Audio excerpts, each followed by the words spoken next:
Sinong nagsabi na nasa Baguio or Luzon lang nabubuhay ang strawberry? Diyan kayo nagkakamali dahil dito sa Mindanao, meron palang strawberry farm dito. At take note, nasa Kapatagan, Davao del Sur lang to. At tignan nyo naman yung mga strawberry nila mga pangga, ang lalaki at ang pupula. Hindi talaga ako makapaniwala mga pangga na dito sa Mindanao, madami palang nabubuhay dito ng mga prutas. Na hindi natin akalain na mabubuhay pala dito. At ayan, alam nyo na may strawberry farm dito sa Mindanao. Tara, samahan nyo ako mag-strawberry picking. Ayan! Ito na nga yung strawberry dito sa Mindanao, guys! Sa Kapatagan!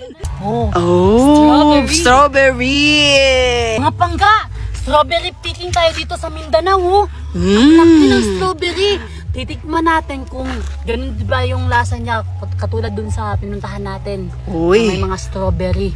Ay, first time yan dito sa Mindanao, sa Kapatagan. Strawberry, May. Sobrang laki naman yan, May. Titikman na natin, May. Tikman mo na, May. Ano, May? Ano, May? Ano nga?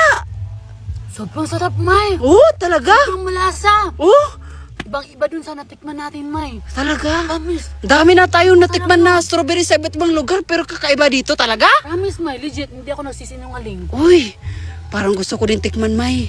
Oh, sarap. Sarap, May? Promise? Ako nga, May. Tikman ko nga, May. Hawakan mo to. Tikman mo. Tikman mo. Strawberry, guys, dito sa Mindanao. Oo. Diba? Ang tamis. Legit, diba? Lamig kayo. Masasabi mo talagang strawberry talaga. Kaya nga. No? Diba? Ang sarap. Parang nagaganaan na si Orme sa pagkuha ng strawberry kasi natikman na niya na sobrang sarap talaga. Oh, yan. Go, go, go. Ayun, May. Napakalaki, May. Yan, May. Oh. Uy, napakalaki. Napakalaki. Uy. Yan, May. Oh, ang Ito, laki. ang laki. Hello, amazing. Napakalaki Amazing. talaga ng strawberry, guys. Ang laki. O sa mga taga Mindanao dyan na gusto ma-experience ang strawberry picking, ito na yung chance nyo para makapag-experience na hindi nyo na kailangan gumastos ng malaki o mag-flight ng malayo. Dahil dito sa Davao del Sur mga panggang, ma-experience na natin to. At hindi lang strawberry picking yung ma-experience natin dito mga pangga. Dahil dito sa Kapatagan mga pangga, ma-experience din natin ang malamig na panahon. At yung tubig nila, malabagyo din sa sobrang lamig. Buti na lang talaga mga pangga, sobrang magala namin. Kasi kung hindi namin madidiscover na meron palang strawberry farm dito sa Mindanao. Buti na lang talaga, pinanganak ako magala.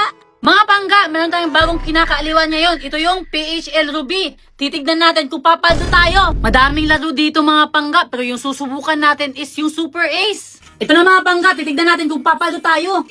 Uy, 760! Oh, 1 to! Sabi agad-agad!